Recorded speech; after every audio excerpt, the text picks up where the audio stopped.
మా పార్టీ అధినేత మాజీ ముఖ్యమంత్రి వర్యులు వైఎస్ జగన్మోహన్ రెడ్డి గారి సతీమణి వైఎస్ భారతి గారి మీద తిరుపతిలో ఉన్నటువంటి ఒక జనసేన మహిళా ప్రతినిధి అత్యంత అభ్యంతరకరమైన వ్యాఖ్యలు చేయటం మనమందరం చూసాం.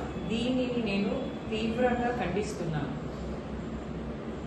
మా నాయకురాలు మాజీ మంత్రి శ్రీమతి ఆర్కే రోజా గారు ఒక ప్రశ్న అడిగారు. ఏంటంటే, ఉగాది పండుగ సందర్భంగా మా జగనన్న అలాగే వదిన గారైనటువంటి వైఎస్ భారతి గారు ఇద్దరు ఎంతో భక్తి శ్రద్ధలతో ఆ పంచాంగ శ్రవణంలో పాల్గొని ఆ పూజల్లో పాల్గొనడం జరిగింది. కానీ మీ నాయకులైనటువంటి ముఖ్యమంత్రి గారు కానీ ఉప ముఖ్యమంత్రి గారు కానీ ఉగాది వేడుకలో సతీ సమేతంగా ఎందుకు పాల్గొనలేదు అన్న ప్రశ్న వారు వేశారు.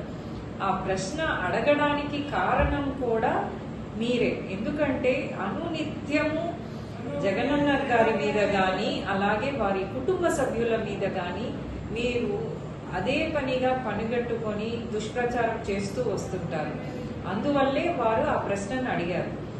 అలాగే రోజా గారు అడిగినటువంటి ప్రశ్నలకు మీకు ఏదైనా అభ్యంతరం ఉంటే వాటిని మీరు అడిగితే ఖచ్చితంగా మా పార్టీలో చాలా మంది ఉన్నారు వాటికి సమాధానం ఇవ్వడానికి.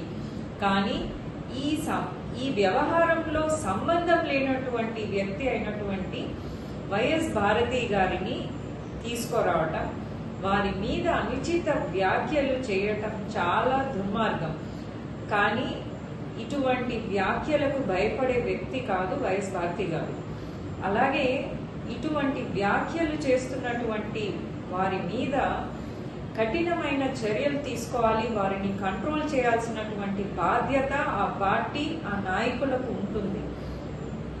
వైఎస్ భారతి గారు ఏ రోజు రాజకీయాల్లో జోక్యం చేసుకోలేదు. వారు ఎప్పుడూ కుటుంబానికి అలాగే సేవా కార్యక్రమాలు వ్యాపారాలు తప్ప రాజకీయంలో ఎప్పుడూ కూడా ప్రత్యక్షంగా వారు జోక్యం చేసుకున్నటువంటి వ్యక్తి కాదు. అలాగే వైఎస్ భారతి గారు నాకే కాదు మహిళలకు అందరికీ కూడా స్ఫూర్తిదాయకం.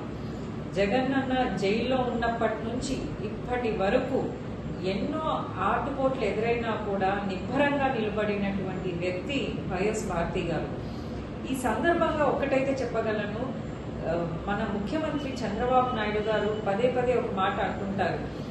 ఈ మధ్య కూడా అన్నారు, వారు ఆడబిడ్డ జోలికి ఎవరు వచ్చినా కూడా వారికి అదే చివరి రోజు అన్నారు. అలాగే గతంలో కూడా వైఎస్ భారతి గారి మీద ఒక వ్యక్తి అనుచిత వ్యాఖ్యలు చేసినప్పుడు వెంటనే వారి మీద కేసు పెట్టి అరెస్ట్ చేయడం జరిగింది.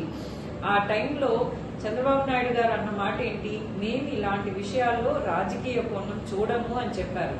కానీ ఇప్పుడు ఈ సందర్భంలో ఎందుకు మౌనంగా ఉన్నారు అంటే, మీ మిత్రపక్షం వాళ్ళు మాట్లాడారు కాబట్టి మీరు రాజకీయ కోణం చూస్తున్నారా అనేది మాకందరికీ ఆ విధంగానే మేమందరం కూడా భావిస్తున్నాం. నేను చివరిగా ఒక్కటైతే చెప్పగలను, తిరుపతి పోలీసులు ఏ మహిళా ప్రతినిధి అయితే వైఎస్ భారతి గారి పట్ల అభ్యంతరకరమైన వ్యాఖ్యలు చేశారో వారి మీద వెంటనే కఠినమైన చర్యలు తీసుకోవాలని నేను డిమాండ్ చేస్తున్నాను.